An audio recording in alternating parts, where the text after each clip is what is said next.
AD news മലയാളത്തിലേക്ക് സ്വാഗതം. June 5 മുതൽ സംസ്ഥാനത്ത് നടക്കുന്ന കീം 2024 പ്രവേശന പരീക്ഷയ്ക്കെത്തുന്ന വിദ്യാർത്ഥികൾ 2 രേഖകളാണ് പ്രധാനമായും എക്സാം സെന്ററിൽ ഹാജരാക്കേണ്ടത്.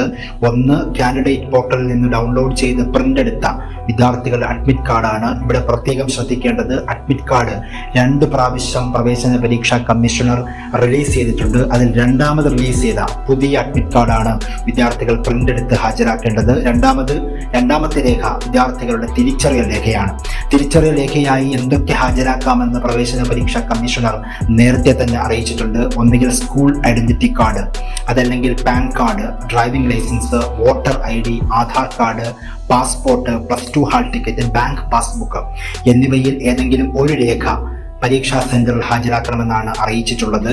ഈ രേഖകളൊന്നും കൈവശമില്ലാത്ത ഒരു വിദ്യാർത്ഥി സ്കൂൾ പ്രിൻസിപ്പാളിന്റെ കയ്യിൽ നിന്നോ അതല്ലെങ്കിൽ ഗസറ്റഡ് ഓഫീസർ റാങ്കിലുള്ള ഏതെങ്കിലും ഉദ്യോഗസ്ഥന്റെ കയ്യിൽ നിന്നോ വിദ്യാർത്ഥിയുടെ ഫോട്ടോ പതിച്ച ഐഡന്റിറ്റി സർട്ടിഫിക്കറ്റ് ആണ് ഹാജരാക്കേണ്ടത്. ഇനി പ്രധാനപ്പെട്ട ഒരു കാര്യം, ഈ തിരിച്ചറിയൽ രേഖയിൽ വിദ്യാർത്ഥിയുടെ ഫോട്ടോയിൽ എന്തെങ്കിലും കേടുപാട് സംഭവിക്കുകയോ അതല്ലെങ്കിൽ വ്യക്തതയില്ലാത്ത സ്ഥിതിയോ ആണ് എങ്കിൽ അത് പ്രവേശന പരീക്ഷാ കമ്മീഷണർ അംഗീകരിക്കില്ല. അത് പരീക്ഷാ സെന്ററിൽ വിദ്യാർത്ഥിയെ അത് ഒരു തിരിച്ചറിയൽ രേഖയായിട്ട് അംഗീകരിക്കില്ല എന്നത് പ്രത്യേകം ശ്രദ്ധിക്കണം. ഫോട്ടോ വ്യക്തമായ ഫോട്ടോ ആയിരിക്കണം.